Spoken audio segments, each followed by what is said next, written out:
This hearing on the Committee on Public Information is now called to order. I am sure, well, let me greet you first. Good morning. Thank you for being here on time.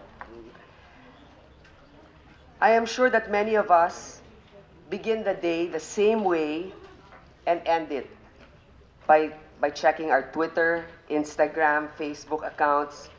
We check our Facebook, text, notifications before we check on our loved ones. And at night, instead of sharing stories over dinner, we share jokes on the family Viber group. If these have become our daily routine, then most likely we've been waking up to and going to bed with news, some fake, mostly real, I think. Someone once said that if it's fake, it isn't news, it's propaganda, misrepresentation, misinformation, or to put it more bluntly, outright lies. So I think that first, we should differentiate news from opinion. The term news is defined as a report of recent events. Opinion, on the other hand, is a view or judgment formed about something that is not necessarily based on fact or knowledge. Currently, the term fake news, as used by the public, means a wide array of things, from false reports to propaganda and to true reports that have been spun out of proportion. This nation is churning out fake news in an industrial scale that it seems that while manufacturing is down, fake news factories are booming, and that while agriculture output is low, that of troll farms is high. Fake news has become so pervasive through the use of bots and trolls, and these fake accounts are able to sway public opinion, shape civic discourse, affect social interaction, and influence government. It is not only in politics that fake news is blurring the truth and deepening the divide. It has encroached in other fields as well. Fake news is the e-version of the budol-budol, which many of our people, unable to distinguish fact from fiction, fall victims to. It is not even far-fetched that in the future, fake news can trigger wars. Alam niyo mga kababayan, the internet is important to us, but it has also its weaknesses which fake news has exploited. First, broadband should have made us broad-minded. But thanks to fake news, it has kept many of us imprisoned in our own narrow political beliefs. Hindi nga ba internet is deemed to be an instrument for liberation technology? But now it is being used somehow to enslave people to a certain dogma. Kaya nga ang sabi nila, fake news is in the eye of the beholder. Who determines it through his colored lenses? Dilaw? Pula? Asul? Yan, mga kababayan ko, ang resulta ng ating color-coded politics. Imbis alamin kung magaling ang isang ideya, ang unang tanong kaagad ay kung saan kampo galing yan. Second, while the internet also promotes connectivity, it has sadly been used to erect firewalls within and among us that prevent dialogue dahil maraming natatakot. Baka mabuli. And when conversation does not happen, the forging of consensus so essential to our democracy is affected. Kaya nga third, hindi lang usaping legal or political ang pagsusuri ng fake news phenomenon. Dapat din pag-aralan ang sociological impact nito. Has fake news doomed civilized debate, turning it into shouting matches, dividing families and friends? Has fake news created a cynical citizenry, distrustful of authority and even our very institutions? Has it embroiled us in a permanent state of cyber war? We also have to ask that while it is the role of each individual to vet sources and check facts, what is the role of the government in addressing the lack of news literacy? Should news literacy be required by schools? In Taiwan, school kids are now being taught media literacy in an effort to help them identify news from hoaxes. Bagamat madali tayong magalit sa fake news, hindi madaling solusyonan ito. There are free speech considerations.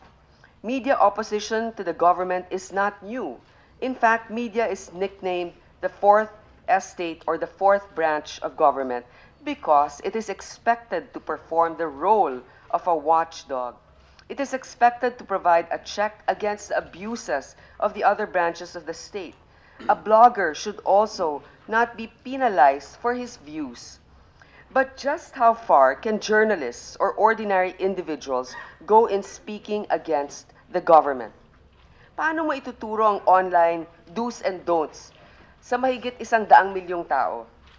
First, how far before free speech can be called libel? Today, under Republic Act 10175 or the Cybercrime Prevention Act, libel, as defined in Article 355 of the Revised Penal Code, is committed through a computer system or any other similar means which may be devised in the future is considered a cybercrime offense. The Penal Code, libel is committed when a person makes against another a public and malicious imputation of a crime or a vice or defect, real or imaginary, or any act, omission, condition, status, or circumstance tending to cause the dishonor, discredit, or contempt of a natural or juridical person, or to blacken the memory of one who is dead. In several cases, the Supreme Court held that for libel to hold water in the case of public officials or public figures, the higher standard of actual malice must be satisfied to attain conviction. Actual malice or malice in fact is committed when the offender makes the defamatory statement that the knowledge that it is false or with reckless disregard of whatever it is false or not. In proving actual malice, the burden of proof lies with the offended party. Second, when people in authority habitually employ alternative facts that it fuels the fake news phenomenon, can they be held liable? The phenomenon of junk news and its dissemination over social media platforms have transformed, some say, destroyed political debates. It is important to ask these questions because unlawful means of publication and unlawful utterances is already penalized by Article 154 of the Penal Code. Under our law, any person who printed, published, or caused to be published as news any false news which may endanger public order or cause damage to the interest or credit of the state shall be punished. The same applies for any person who by the same means or by words, utterances, or speeches shall encourage disobedience to the law or to the constituted authorities or praise, justify, or extol any act punished by law.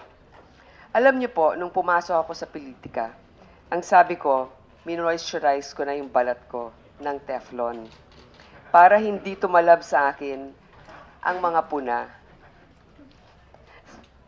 Mga sobrang tawa na dyan, ha? Sabi ko sa sarili ko, the politician who complains against criticism is like a ship captain who complains about the sea. In short, par for the course. Nang nagsimula ang online bashing, lalo na nung nakaraang halalan, ang sabi ko sa sarili ko, the price of incumbency is eternal bashing. Pero lately, napapansin ko, kailangan ng may pushback sa mga maling balita kasi apektado na rin ang ating demokrasya. If unchecked, fake news cultivates a culture of lying.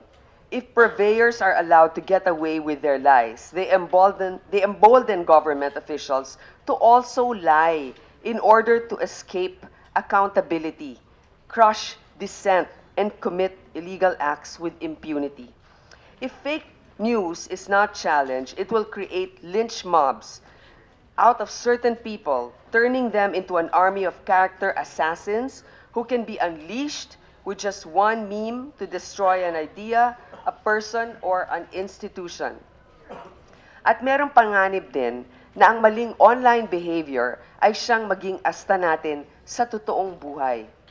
Kung hahayaan natin yan, baka lumaki ang mga bata ngayon na intolerant sa pananaw ng iba at madaling maniwala sa haka-haka. We need to expose them to a kind of conversation that educates and enlightens, that relies on the truth and not the kind that disrespects facts. We need to teach them that they can disagree without being disagreeable, that when arguing, they should focus on substance and never on slurs. In this hearing, we will try to address these issues and more. If we want to regulate news, are we technologically capable of doing that? Will legislation possibly create a chilling effect on all of us? In the same manner that we are considering punishing individual purveyors of fake news, shouldn't we also hold public officials who release wrong and misleading information accountable? Perhaps our resource persons, Dean Tony Lavinia or Professor Florin Hilbay, can explain briefly the implications of these statements to us laymen.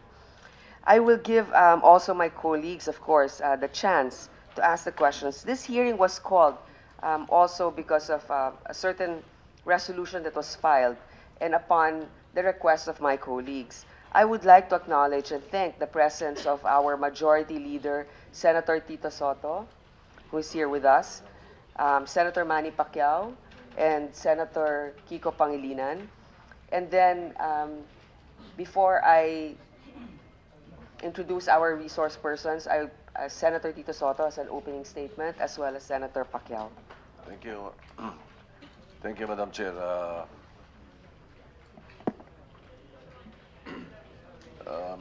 And thank you for calling this public hearing. I know that I was able to somewhat trigger the committee to do this since I took on the floor because of I don't know what to call it, but anyway, part of technology. And so allow me very briefly, Madam Chair, technology, which has become an integral part of our society, and in fact our everyday living. It's part of everything we do now, including learning, teaching, part of work, simple and complex things, communicate. Well, it actually simplifies many ways, in so many ways. No? There are countless ways on how technology positively affects us. However, it also provides a rich environment for criminal activity. Now, in the United States, cybercrime or computer crime is one of the top concerns. Cybercrimes were first reported and became evident in the 1970s, and it continues to grow and evolve over time. Despite the greater awareness and advanced countermeasures, cybercrimes continue to climb. Every day, smarter criminals find creative and innovative ways to perpetrate cybercrimes. In the Philippines, according to an article from the Department of Justice by Assistant Secretary Geronimo C., it was only in 2000 when the I Love You virus was unleashed globally that placed the country on the global cyber map, which led to the passage of the first anti-cybercrime law. That is the E-Commerce Act of 2000. Although the first law that comprehensively dealt really with cybercrimes is Republic Act 10175, otherwise known as the Cybercrime Prevention Act of 2012.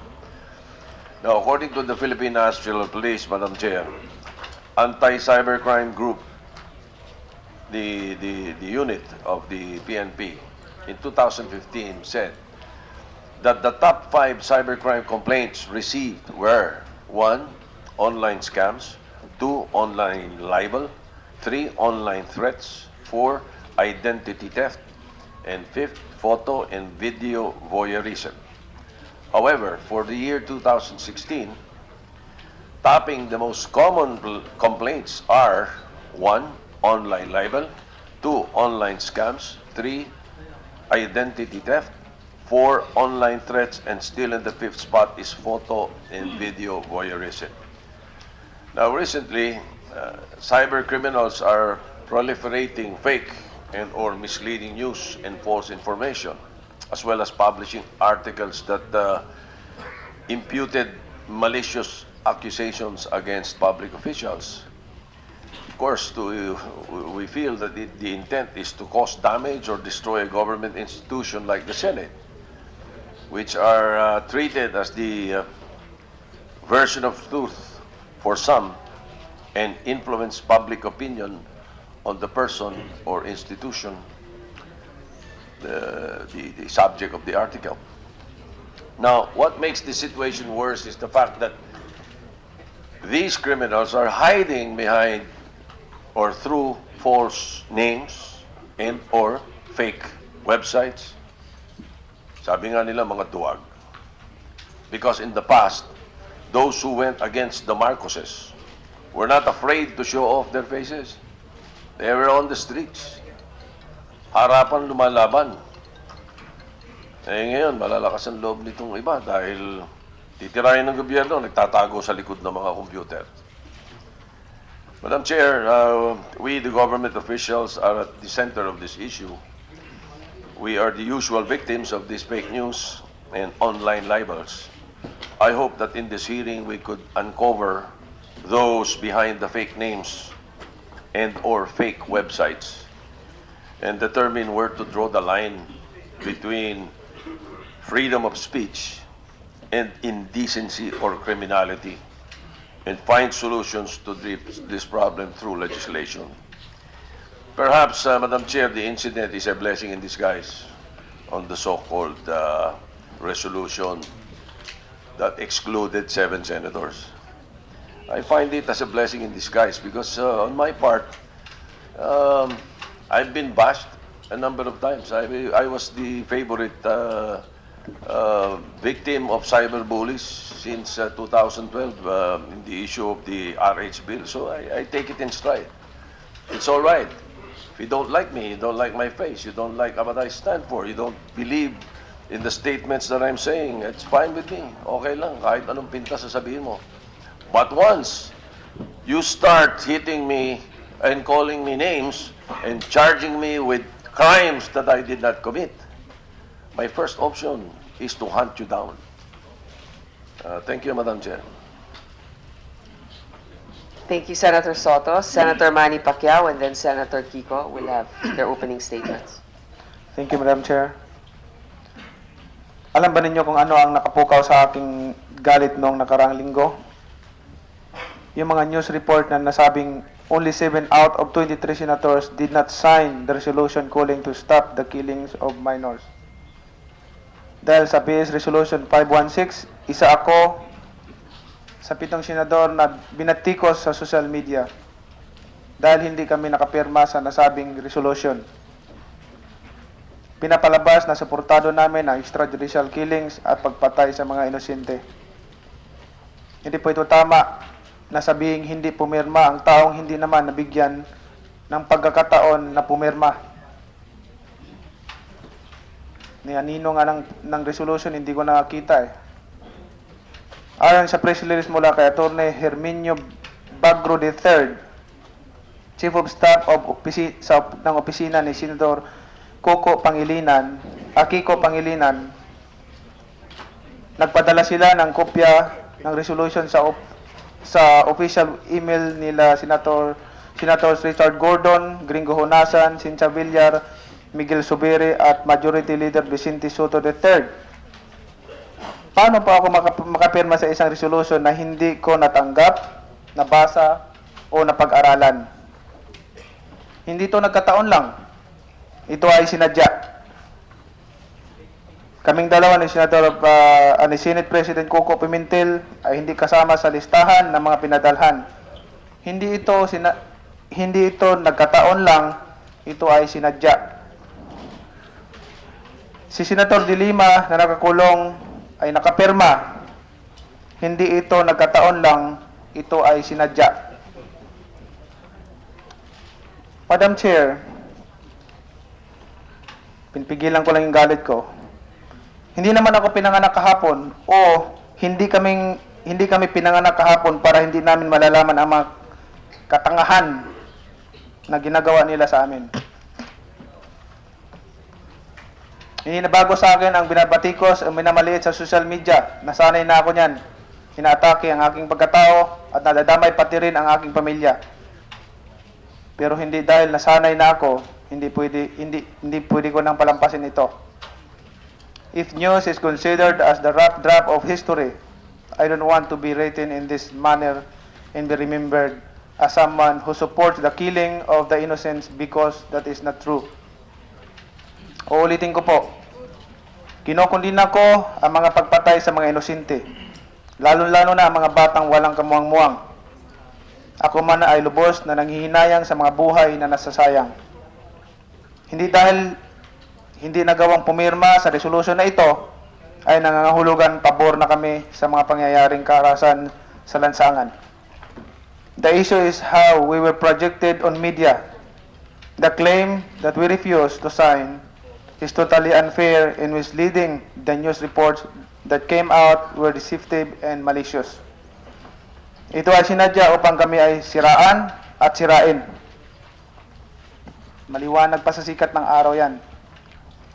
This is not merely an attack to an individual, to the so-called 7 deadly sins, but an attack to the Senate as an institution.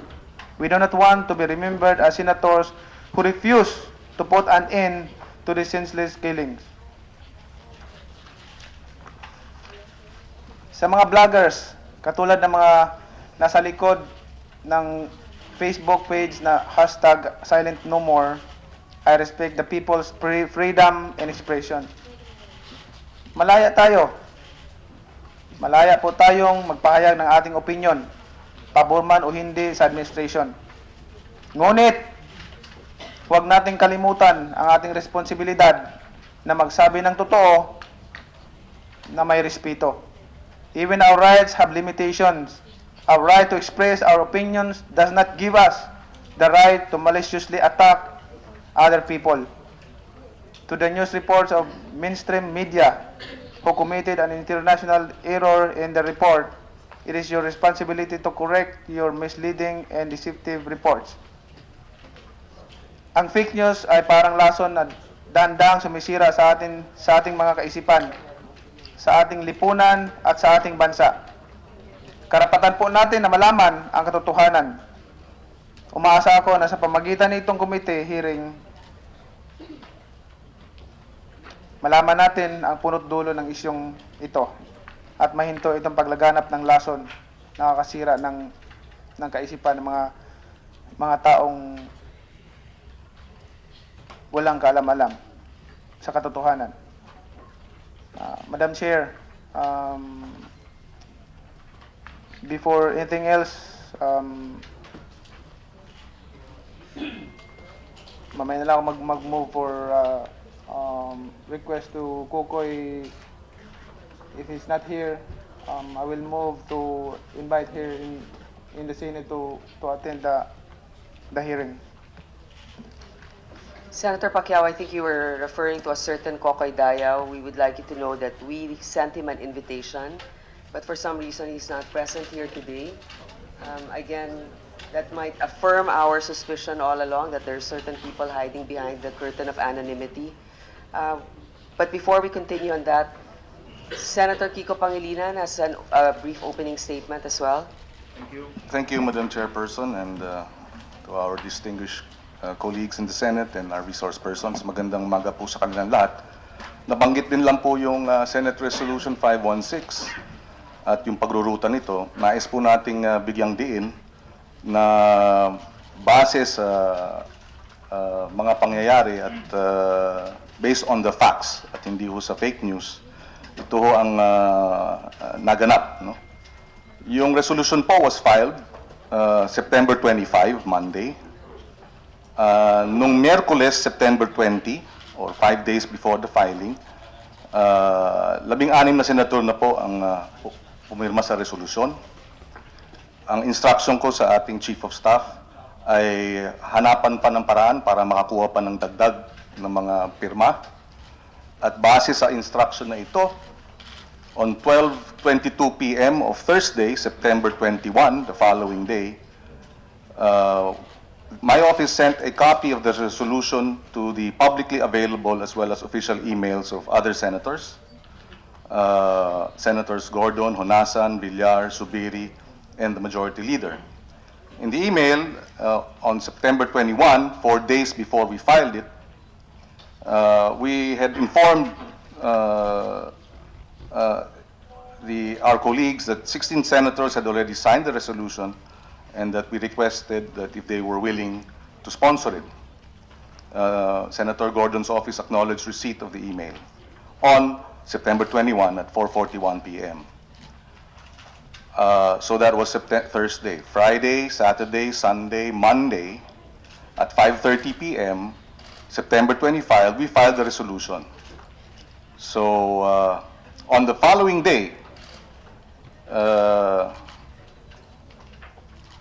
September 26, at 3:35 p.m. during the session, the Senate resolution was read on the floor. Binasa ho ito, stating the title and the names of the 16 co-authors. At nirefer po ng ating Senate President sa committee ni na Senators Lacson at Ontiveros. So, base ho dito, kung nais po namin ilihim sa mga kapwa nating senador, dapat siguro hindi na ho namin pinadala ng email at dapat ho siguro ay basta na lang natin final. At so sana po, base dyan sa paliwanag na yan, ay maliwanagan ang ilan nating mga kasamahan at ang media na wala hong attempt na ito'y ilihim sa mga kapwa nating senador. At kung merong mang hindi magandang naging reporting, ay wala na po sa atin yan. At alam naman po natin kung gaano katindi ang fake news, ang paninira, kaliwat kanan sa social media. At dahil nga riyan, tayo po ang isa sa mga nag-author ng resolusyon para ho imbestigahan ng fake news matagal na po. I think 3 or 4 months ago. And we're thankful that we are now hearing this morning. Pero nalilihis ho tayo dun sa usapin ng fake news. Balikan lang po natin very briefly ang fake news. Pag-usapan po natin. Balikan po natin yung kaso po ni Kian. Last August, sabi po ni Senior Superintendent Chito Bersaluna, under oath and he verified that Kian de los Santos as a drug pusher na verify nila through social media. Hindi po ba? Sabi, nakita na daw sa balita sa social media na may connection daw si Kian sa drugs. And I quote, "We base some information na lumalabas sa social media. Yun lang po basis namin, sir, after na nung incident, sir." The backlash after this statement was profound. Filipinos took to social media to express their outrage towards the use of online platforms to justify or be the basis for such operations. Netizens took to defending the memory of Kian against an onslaught of internet trolls bent on politicizing the tragedy. Cautionary art cards became viral, and events organized online translated into mass protests offline. Yung ganitong pag-apaw ng sentimento, pakikiramay ng mga tao mula sa malayo, this is what social media and the internet affords us. There are many more instances in our recent history, ladies and gentlemen, that show the positive aspect as well as the flaws of social media. Positive because it allows easy access to information that was not readily available before. Positive because it allows for a space where people are able to express their thoughts on issues. Positive because it bridges gaps to allow conversation between fellow men, between the politician and the people they are serving. Such dialogue is important for a robust democracy. Democracy demands dissent. Equally as important, though, democracy demands that we treat truth as an imperative. And when truth becomes subverted, whether through money or coercion or the desire for power, so too do the flaws in the design reveal themselves. Opinion mutates into propaganda, stories turn into lies. Today, as is evident, not only here but around the globe, interest groups have found ways to exploit the system, ensuring that their narrative, their truth, is the one that engages more people. Even some public officials have taken to social media to peddle falsehoods. Who guards what comes out of the internet? Unlike the fourth estate, the traditional media, the internet does not provide for editorial checks and balances that can take those who spread misinformation into account. Fake news is divisive. It feeds our prejudices, our pain, our anger and fear, and the feeling that we have somehow been wrong. It polarizes society, it divides democracy into camps when it should unite as one nation, conducting discourse with goodwill. Fake news is lying, and lying is wrong. If we are to survive as a nation, then we must remember such simple truths. Hindi tama ang magsinungaling, and the lying must stop. This is the challenge to us. This is beyond what is viral, ladies and gentlemen. This is the bigger picture we need to look into. And we welcome this public hearing on the proliferation of fake or misleading news and false information. Salamat. Madam Chair. Madam Chair. Madam Chair. Senator So Soto. is with the explanation of Senator Pangilinan, is he saying that because definitely we did not receive the email. If we received an email, I cannot sign an email. Ano? Were the other 16 senators sent email also to sign? So therefore, what he's saying is that the news is incorrect. The news that we refuse to sign is incorrect. Perhaps we were not able to sign, they did not make us sign, or what, for whatever reason, but it is not correct that we refused. That is correct. Any- Yes, I will. I would want to hear that from the Senator Pangilinan. As long as he says that, then let's forget about it and let's go to the content of the fake news. Perhaps Senator Madam- Pangilinan, I know this is beyond our public information hearing, but just to clarify it as a context at the beginning. Yes, do that is correct. so you agree that the news is incorrect? They weren't aware of it?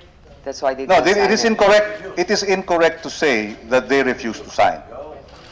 Because, and that's why I said, hindi ko na hawak yung ganong klaseng ano. Because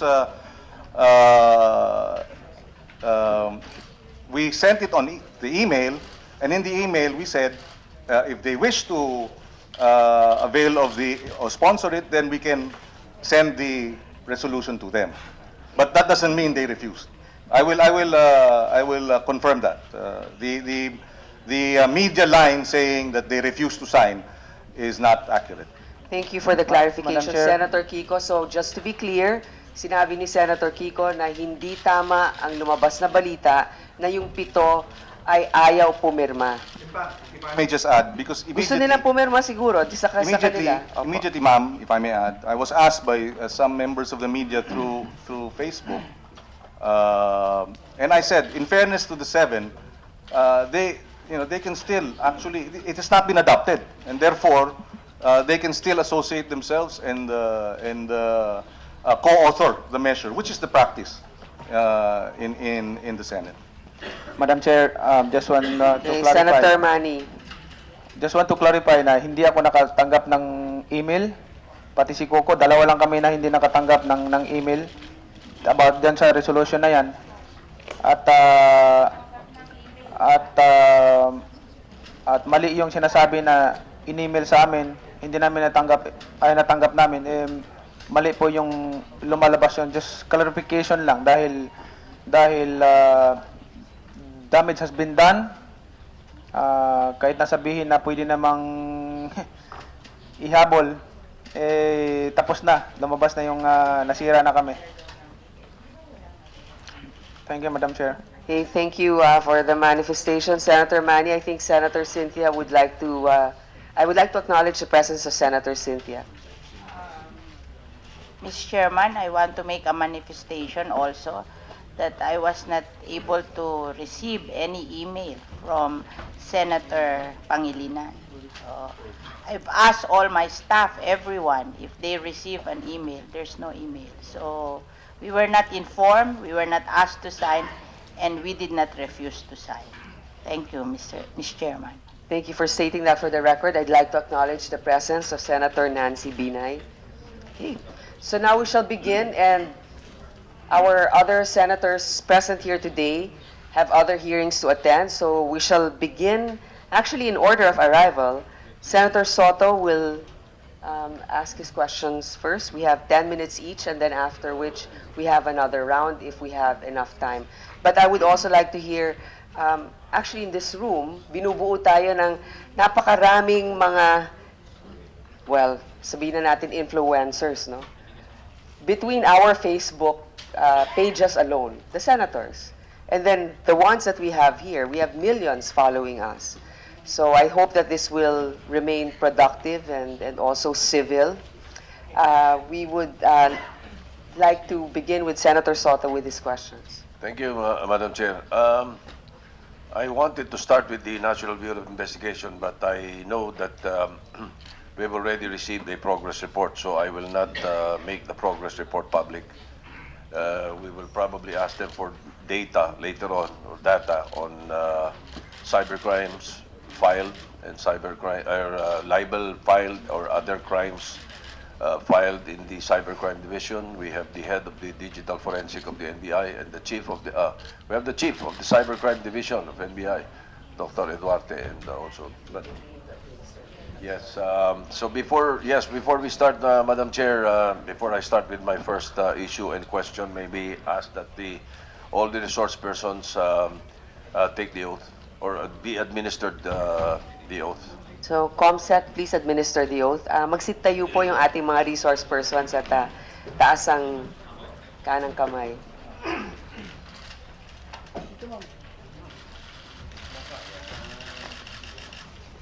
Do you swear to tell the truth and nothing but the truth in these proceedings? Thank you. Madam Chair, for the record, all the resource persons have affirmed their oath. Thank you. Madam Chair, as I said, I wanted to really start with the NBI, but I will forego, and perhaps later on in my second round, if I'm given a chance, I will.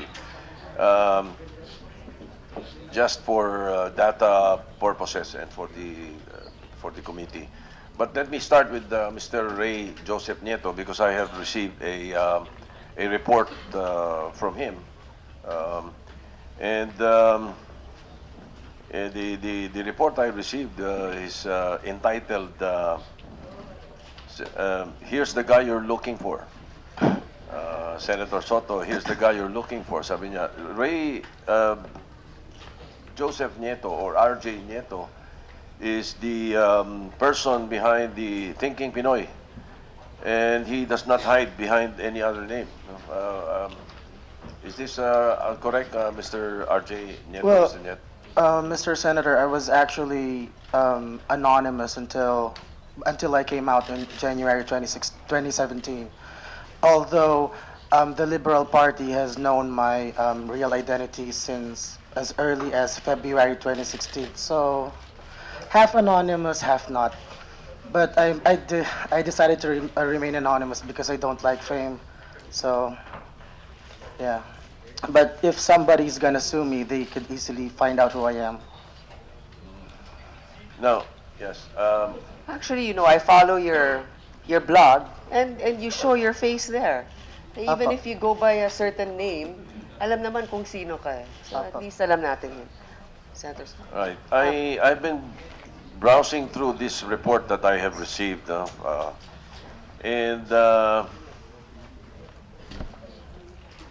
you apparently have uncovered many other websites. Do you call it a website or a Well, blog or? actually, sir, ang problema po natin, yung mga karamihan po yung mga Facebook pages na mga anonymous na nagkakalat ng fake news. Kaya lang po yung mga Facebook pages na yon, meron po silang mga nakatie up na websites. So sa akin, yung Facebook page ko po na Thinking Pinoy, may nakatie up na website na thinkingpinoy.net. So yung pong Silent No More Philippines na Facebook page, may nakatie up doon na silentnomoreph.com. Ngayon po, yung po sa binasa ninyo na article na Senator Soto, here's the guy you're looking for, I discovered po na yung mga websites ng Silent No More, ng Madam Claudia, and a lot of other websites share ano po, a similar characteristic na all those websites serve advertisements from a single account. Tapos po, I was able to find out who the account holder is. So yun po yung si Mr. Edward Angelo Dayaw, na dati pong member ng Presidential Communications Operations Office under President Aquino. So, yun po. He's the person behind the Silent No More. And how were you able to go about this? Because I kita ko sa report mo, Opo. you do a simple who's lookup. Who is po yan? Ah? Ganito Who po, is- sir. Who is lookup? Who is po, opo. Kahiwalay ito, which is basically shows the contact information of a website's registrant, administrator, and tech contacts. Opo. Initially, kasi po ganito, una po lumitaw yung issue na yan nung hinahanap namin kung sino si Pinoy Ako Vlog. Kasi po matagal na kaming nilalabel niya nung kaibigan ko rin na vlogger na si Sas Rogando Sasot. Tapos po si Sas, nung ginamit po yung Who Is na utility, yun po yung online utility para i-check kung sino yung registrant, sino yung administrator, yung mga contact details po ng tao behind the website. Ngayon po, nung chinek po ni Sasasot yan, lumitaw po yung pangalan ni Kokoy Dayaw, Edward Angelo Dayaw, his phone number, his address. All those information ay freely niya na binigay doon sa domain registrar. Doon po sa kung saan siya bumili ng domain name. Kaya lang po, nung nabisto, hinide na niya. Kaya lang po, too late na.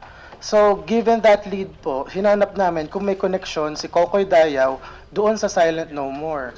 At yan na nga po yung lumitaw, doon po doon sa naging blog post ko po na pinublish po several days ago. All right. Can you walk us through how do you do this? And I'm sure I would want the NBI to monitor, no? Okay, step 1 po, ang una ko pong gagawin dyan, kukunin ko po yung Google AdSense Publisher ID. Madali lang Google pong AdSense. Google AdSense Publisher ID. Yun pong Google AdSense, yun po yung facility ng Google na nag-aalaw po na kumita yung mga web owners by serving advertisements in their website. So kumikita itong mga ito. Opo, kasi po Katulad kayo sa itong website Silent po eh. No More, silentnomore.com na to. Lahat po sir, yung pinaka-common po na paraan para kumita sa mga websites ay Google AdSense. So, ang chinek ko po dyan, yung publisher ID nung Silent No More PH. Tapos nakita ko nga po na yung publisher ID starts with 8 something. Check ko lang po Opo, it starts with, it shows a unique publisher ID. Tapos po, ang ginawa ko sir after that, chinek ko yung mga ibang websites na gumagamit ng same Google AdSense Publisher ID. At lumitaw nga po na kamukha niya ng kamukha niya ng Publisher ID yung sa propinoy.net at saka po yung sa madamclaudiaako.com. Alright. Siya rin yan, yung Mr. Dayo. Yun pong propinoy.net. So, chinek ko po kung sino yung kasi po ang ganito po yan eh. Pag nalaman ko na pareho yung ads nila, ibig sabihin, iisa lang yung kumikita sa Silent No More at kumikita sa propinoy.net, iisang entity lang. It may be a person or a group of persons. Ngayon po, binackground check ko naman kung sino po yung may-ari ng propinoy.net. As I found, and I found out po na dalawa po yung tao. Una, si Mr. Edward Angelo Dayaw or ang nickname ay Kokoy na dating tao ng Aquino era PCOO. Okay, Dayaw. At saka po yung pangalawa ay yung co-founder at saka po deputy editor si Miss Nina Terol Zialcita na dati pong political communications head ni Senator Kiko Pangilinan. Dati rin pong political communications din ni Senator Bam Aquino. Sorry po, kinakabahan ako eh. You just... Nag-head rin po siya ng elections po ng senatorial campaign ni Senator Bam Aquino noong 2013. Siya rin po yung nag-hold nag-new media head rin po ng 2010 senatorial campaign ng LP. Siya rin po ang nag-editor po ng Tayo Magazine ng Tayo Foundation, isa pong award-giving body na finound rin ni Bam Aquino, ni Senator Bam Aquino. Dali lang po 1 minute, kinakabahan ako. Okay lang. Maraming salamat. Kasi anyway, mentioning their affiliation does not necessarily implicate their principal. I mean, just to put things in perspective. Hindi po, medyo starstruck po kasi. Kasi puro senador eh. Pero seriously po. Binubola mo pa kami. Hindi ka na nasa Totoo. starstruck. Okay, go ahead.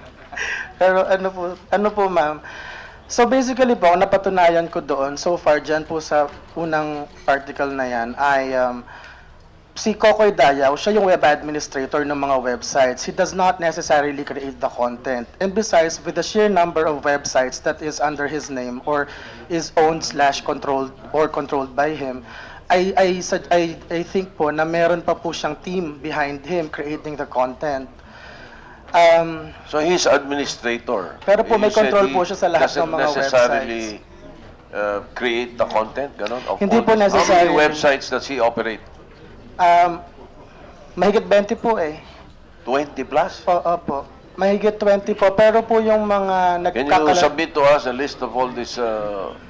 I'm willing po to websites? provide information if you're going to give me blanket immunity. Kasi po, I don't want to be held liable for the information that may be disclosed. Well, I don't think you're committing any crime by giving us a list. No? But we can consider that later on, perhaps. Well, I can give you a list of the information that is freely available online. Pero po, I Na accidentally... hindi lang namin alam hanapin. At yung mga katulad mo ang nakakahanap. Actually, alam pong hanapin ng mainstream media pero nagpapanggap sila na hindi nila nababasa yan. Kasi po sir, kasi po ang style ng Thinking Pinoy when I write articles, I write them in a way na po pwedeng gayahin nung nagbabasa kung paano ko dinerive yung information. So ngayon, if mainstream media has a grudge against Thinking Pinoy, it's okay. Okay lang sa akin. Pero kung ahas po kasi yan, tinuklaw na sila eh. Pero po for 5 days na, walang nagpa-publish kahit isang outlet. So, yung pong problema kasi ng fake news, totoo na madami pong mga website na nanloloko ng tao. Pero po, kailangan din po ng mainstream media, yung pong mga nakaupo ngayon dito, ng konting introspection. Kasi po sometimes, the people resort to, they would rather believe fake news than real news. Kasi po minsan, yung real news, sobrang sabog, sobrang unbelievable din, at sobrang slanted. Kasi po, for example po, ito pong Vera Files, excuse me po, Ma'am Tordesillas. A few months ago, yun pong si Mr.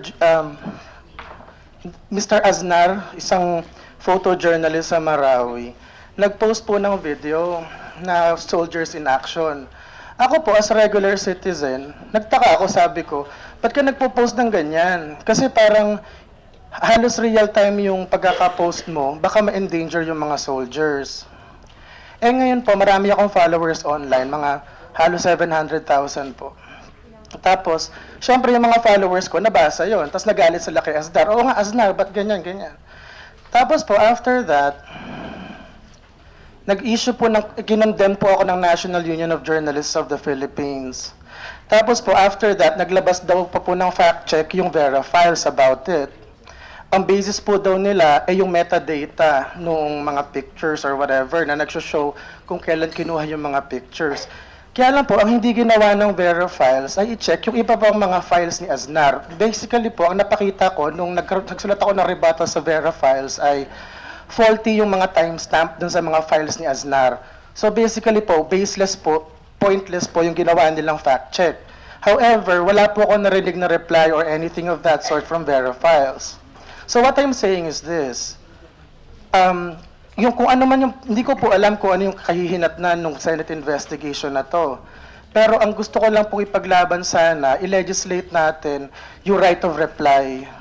Hindi po necessarily sa print, radio and broadcast, sa TV, kasi po meron pong space constraints yan eh. At yun din po dahil kung ba't hindi po masa yung FOI dati. Pero po at least dun sa social media, tsaka yung mga websites ng mga news agencies. Now, for example, kung i-libel po uli ako ng Rappler.com, meron po akong space para mag-reply. Kasi po, if sorry po, rant na to, pero totoo kasi eh. Noong tong January, inaccuse kami ng Rappler.com na tumatanggap kami ng pera kay Secretary Martin Andanar. At ang source lang ng Rappler po ay isang anonymous source. Tapos po, ang sabi ako at saka si Sas, binibigyan ng pera. Ngayon po, tinanong ko yung Rappler, ba't hindi niyo ako in-interview? Ang sabi nila sa akin, hindi naman daw kasi kami importante doon sa storya, pero kami yung nilibel. So, so ang point po dito, sana po i-legislate yung right of reply. Yun lang po ang hinihingi ko. Kasi po, pag nag-legislate po tayo against fake news, baka po maging prior constraint, so maging unconstitutional. Pero at least po, right of reply lang po pinaglalaban ko. Alam mo, tama, Senator Soto, mabilis lang, no? Pero tama yung sinabi mo, yung sa right of reply na ngayon may online tayo, hindi limited ang venue, yung space. So, maaari nga i-consider, Senator Soto. Yes, all right. You mentioned a Nina Terol. Is this the same Nina Terol who's connected with Macan Erickson?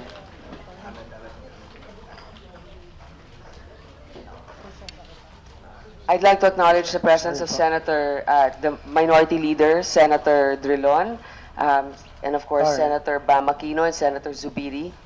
Thank you. Is this the same Nina Terol of Macan Yes, Erickson? yes. The same Nino Nitrol that was under Senator Bam Aquino from, I think, 2012 to 2014. And then who is this SAS? Sinasabi mo yun? Sasrogando He's also an Sasot administrator? is... No, Sasrogando Sasot is another blogger who's a close friend of mine. We work together on a lot of things. Okay. Do you think the Google AdSense ID or account denotes ownership or of a website, or is it possible that the owner of the website be different from the owner or the one who owns the Google AdSense ID? That is possible po. Kaya lang po, That is possible, I'm but what is the asking- common thing? I can answer that po in an executive session if you will grant me immunity kasi I don't want to break laws. We'll Because I consider have that. We'll consider that later on after perhaps the rest of the hearing is done. Opo. We'll consider your request. Pero disclaimer lang po, sir, hindi ko po sinasabi na complicit si Nina Terol doon sa issue. All I'm saying is siya po yung Just, commonality. the name just rang a bell when you Apa. mentioned it. With the permission, Mr. Chair, Madam Chairperson, with the permission of Senator Soto, I just want to clarify, Madam Chair. Madam Chair, just a quick clarification, because he wants to go into executive session. Why is that? I think he wants to go on executive session before he divulges certain individuals that are connected with certain websites or blogs. Why does it I- have to be an executive session, ma'am? Maybe be Well, clarified. I think he's just being cautious, and we can't blame the individual for being cautious. But Mr. maybe we have a Chairman, I lawyer don't here think to he's being explain. cautious at all, Mr. Chairman. After all, he's been stating individuals who had worked here already. He mentioned my name already. So, nasan po yung caution doon? Baka Well, magandang ikwento na lang ho niya lahat ngayon. Well- Magkalabasan na, Mr. Chairman. Hindi, alam mo, there's a yeah. way. Okay. Wait, Madam Chair. He merely said some of the questions he would like to answer or give to my questions. He would rather give it in executive session. He's not asking for it, and I am not moving for it. So let's take it easy. Relax lang kayo. Huwag kayong masyadong hot. Hindi, alam mo, Wala unang-una, naman humihingi na executive session eh. Hindi pa ako tapos eh. Senator Soto, perhaps, no, para lang para hindi masyadong kabahan si Mr. Nieto, itong mga pangalan naman na ito ay base sa yung pagsasaliksik. Di umano. Hindi mo pa naman sinasabi na sila talaga yon, di ba? Kaya nga tayo may pagdinig para maberipika. So, hindi yan libel, hindi yan naman paninira, kasi dapat nga magbukas tayo dito at sabihin natin. So, At matuto tayo kung paano nabubuksan Sige, ito at Senator Soto. nakikita natin kung sino mga nasa likod nitong mga vlog na ito. Sapagkat nagtatago nga eh. O ito maganda because nakikita natin ngayon ito. Of course, the progress report of the NBI is another thing and I will not insist that we divulge it now. But ito mga informasyon na nakukuha natin, palagay ko malaki maitutulong sa committee. At tayo mismo at ang inyong mga staff would be able to follow the style or the system that he is following so that we may be able to find out more, no? Like, to continue with Mr. Nieto, do you have a duly recognized organization? Yung, Wala, like yung National Union of Journalists, meron ba yung ano, OKBP? Yung mga Wala po. Kasi po, bloggers? sir, ano lang yan eh. Facebook account ko lang yun na nag-vlog ako, tapos nag-viral na lang bigla. So, wala pong kaplano-plano yan eh. Okay, Yung so, pagiging- yung so ano. again, for the record, no, para mas malinaw, dahil maraming informasyon ka nabigay kanina eh. How did you confirm that Mr. Dayaw or Kokoy Dayaw or whatever his first name is the editor-in-chief and chairman of ProPinoy.net? Editor-in-chief and chairman of ProPinoy. Kasi po, marami po mga news article na nakiklaim na gano'n. Tapos bukod po doon, yung sarili po niyang LinkedIn account, yun po yung isang social network po na for pang professionals. Na sinasabi na yun po yung gano'n siya, editor-in-chief and co-founder ng ProPinoy.net. And he is operating also more than 20 other websites. The evidence suggests po na yes, he is operating around that many websites. All right, thank you. Madam Chair, I'll continue later. Medyo, perhaps you can go to the other resource persons or they will continue with Mr. Nieto. I will do my second round later. Yes, but Senator Soto, of course, you called for this hearing, also one of the ones that called for this hearing. We'll give you more time if you need. The next would be Senator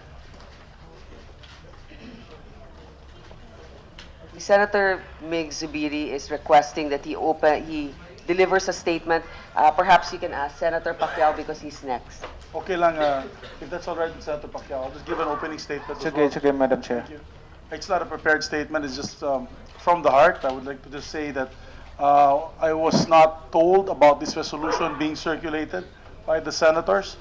I know Senator Kiko Pangilinan approached my desk, I clearly remember that, but I was about to give a privileged speech about Acho Castillo on his death. And I said, let's talk after, and he never came back. We saw each other in the lounge. He never mentioned about the resolution. So I'd like to put it on record that if it was in front of me, as I mentioned in my statement in the Senate, I would have signed it, because in all my official positions in the Senate, whether inside the Senate halls or even in the lounge, is we are against EJKs. As a matter of fact, I led another resolution signed by all members of the majority condemning all forms of EJKs, not just with minors, not just with the children, Your Honor, Madam Chair.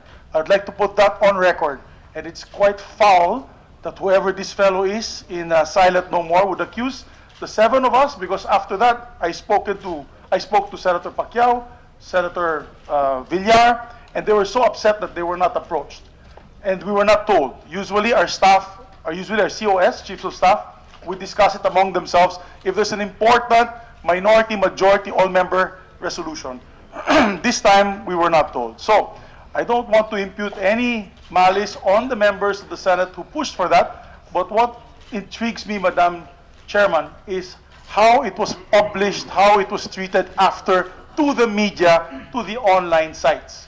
And therefore, I'd like to condemn that, strongest terms, and hopefully after the end of this meeting, we can come up with a conclusion on who's at fault and what we could do about it. Thank you, Madam Chair. Madam Chairman. Thank Chairperson. you. Just very quickly, Okay, because Senator Pacquiao, would you allow Just- Senator Pangilinan a few very, moments? very briefly, Madam Chairperson. Senator Zubiri himself said that I approached him. So if I had wanted to hide it from him or not have him sign it, why would I have approached him? I think we should be able to distinguish between the impact that it had because of social media and what we were doing prior to it coming out of social media. I approached him, yes, I will confirm that he said, I am just going to deliver a privileged speech and therefore we can talk about it later. And therefore, I said, yes, okay. But if my intention was to hide it from him, why would I have approached him in the first place? I did not go back to him, that is correct. And because I had to leave, but my instructions to my staff was that those who have not signed, let us go to their offices and seek their support if they're interested to, or if they wish to associate themselves from the resolution. I just wanted that clarified, Madam Chairperson. Senator Pacquiao, your questions? Thank you, Madam Chair. Wala dito yung tao na gusto kong tanungin sa harapan eh. But before that, Madam Chair, I move that we're going to invite Kokoy Dayaw for in the next Senator hearing. Manny, we did invite him, but there's no response from him. It's so ironic that his blog is silent no more when he's so silent now. We will probably issue a subpoena if we have another hearing. Thank you, Madam Chair. Sa PCO, napakalaki ng rule ng PCO para sa labanan ng fake news. Anong gusto kong malaman kung anong action ang gagawin niyo dito sa mga fake news na lumalabas. Paano niyo ipahinto ito at paano natin mahuli yung mga gumagawa nito?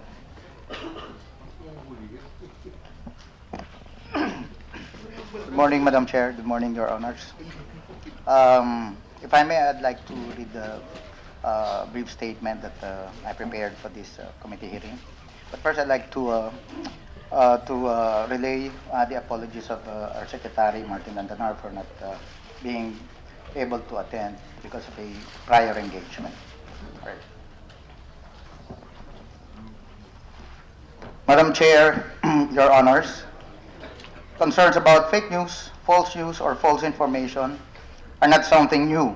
In fact, Article 154 of the Revised Penal Code of 1930 and Presidential Decree Number 90 of 1973 both penalize false information and the publication or otherwise propagation or proliferation of which.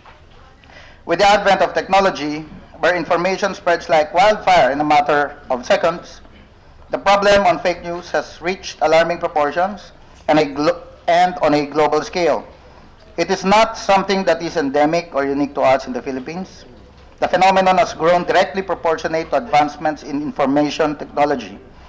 Even the most powerful and holiest people on earth are not spared from this new age scourge. Now the question is, how do we deal with it? Should we just shrug the problem off like ordinary chismes or rumors that we should allow to pass for being nothing of value?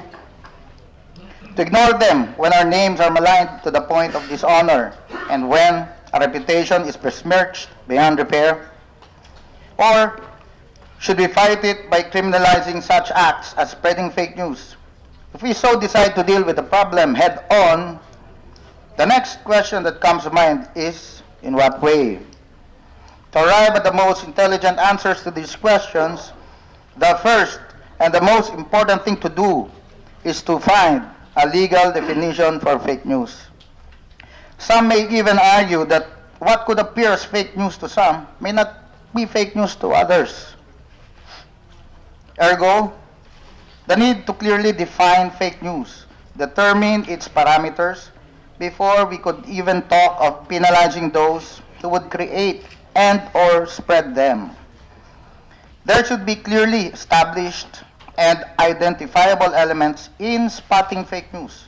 For starters, we can argue that fake news is, open quote, the unscrupulous and malicious propagation of information that aims to deliberately mislead or misinform a targeted audience or tend to cause panic, division, chaos, violence, and hate among the general public when the source or author commits reckless disregard of the truth or even factual details about a particular issue of interest.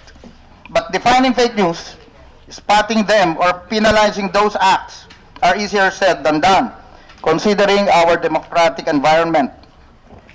Thus, the need for a carefully studied, well thought of, and generally accepted measure to discourage people from committing what would eventually be considered an unlawful act. For instance, if we are to construe false or erroneous or even mistaken news stories. Ito po yung mga kuryente as unlawfully fake, to include biased opinions or substandard professional views, then we are facing an even greater problem. We must remember that in Article 3, Section 4 of the Constitution, our tendencies to exaggerate or project one-sided opinion or even lie at times are protected rights in the form of free speech and expression. And the Charter forbids passage of any law that will abridge these freedoms. Another point, in fact, is the difficulty in identifying the publishers of websites or web pages that are involved in propagating fake news. In fact, anybody who is computer literate in all age groups may be capable of altering data and information, or even news that are legitimately published by recognized news organizations. Who will identify them or go after them? And once they are identified, isn't it very easy to shut down the site and create a new one instead? The other part is that we cannot stop people from sharing fake news, even after they have been determined to be fake. Therefore, public education is a must. We may, for the sake of argument, agree to impose a ban on fake news. But then again, we have to find a highly credible and competent body to do the job. Should we, the executive, do it? Considering the ramifications of such, we would readily reject the thought. For we are not in the business of regulating the flow of ideas unless we are explicitly allowed to do so under the circumstances. That we strongly doubt. So, should there be a need to put up such a body, it should be well represented by all stakeholders, probably a commission on freedom of sorts. Since the problem on fake news has an enormous impact on all of us, the solution requires a multi-sectoral and multidisciplinary approach with public education on eradication of fake news as the centerpiece of the engagement. We may adopt ideas such as engaging various social media platform operators and the like. But social media literacy could provide the key to solving it. We have to adopt and embark on such a program, if only to educate the public on the more productive uses of social media and the consequences of using these platforms in carrying out a sinister plan. Your Honors, along with this statement, we're submitting our position paper on these pending measures. Thank you very much. Thank you. Tama ka doon. Hindi natin pwedeng hindi natin ma-stop yung mga tao na maglaganap ng mga fake news. Pero pwede nating ipasarado yung website nila, but mayroon na bang na-persecute sa mga vloggers o website na nag-operate naglabas ng mga fake news? Mayroon na ba tayong na-prosecute? Can I reply to Your Honor. that? Can I reply to that, Madam Chair? Yes, Yes. the Yes, I had Secretary- one blogger convicted of libel because of malicious, false allegation, which besmirches my honor. I had him convicted of libel. He is on appeal. So, All right. there is a remedy available for this fake news because the libel laws are there. If we feel that this is a fake news and it maligns us, avail of the libel, law, because any form of constraint on free speech can be a slippery slope. That is what we should remember. Hindi po, bakit hindi natin hulihin ito? Hindi po pwede. This is a democratic system. This is a life that we have to live with. And so, Perhaps what Senator Pacquiao means is that hulihin pagkatapos pailan ng kaso at na-convict. yeah, okay. Yes. Thank Basta, you. I just wanted to reply that I Yes. have availed of Perhaps the the answer can be given also by NBI. How many, in answer to Senator Pacquiao's question, how many cybercrime cases have you had, and how many have been filed? Yes, good morning, Your Honors. For 2016, we filed in all 48 cases, but there is no distinction as to whether this is cyber libel. This is for general violation. All types of cybercrime. all Yes, types Your of Honor. cyber crimes. Yes, Okay. Your Honor. For January to September 30 of this year, we already filed 99 cases, Your Honor. 99 cases. Okay, but how many complaints have you had in 2016? How many For complaints of cyber crimes? 2016, we received, Your Honor, 2,279. We terminated Libo. 160 cases. Okay, because, 2,279. And then in 2017, For 2017, we received 1,515 cases, Your Honor. all right, thank you. Senator Pacquiao, yes. Thank you, Mr. Chairman. A follow-up question. Go ahead. You want to say something? Thank you, Your Honor. I think the problem is this, fake news as a term is being used as generic, So, yun po yung problema natin ngayon. So, we can even accuse any one of us here, each other, of committing fake news because we have no clear or legal definition of fake news so far. So, it's like, that's why the argument on EJK is taking a very long time because sinasabi nila, wala naman EJK. Because parang ganito po yun, naging media jargon siya. Sinabi lahat, pagka nasaktan, nagalit, fake news yan. So what, I may be even accused of spreading fake news myself or any one of us here in the absence of that legal definition of what fake news is. And once we have identified what fake news is by determining its elements like malice, siguro, publication, ano pa ba yan? Yung reckless disregard of the truth. Ang problema po kasi dito, pag sinadya kasi yung news, kinuha ko yung news na totoo, alam kong totoo, tapos para sirahin si Senator Pacquiao, iniba-iba ko yung laman niya at saka ako pinablish.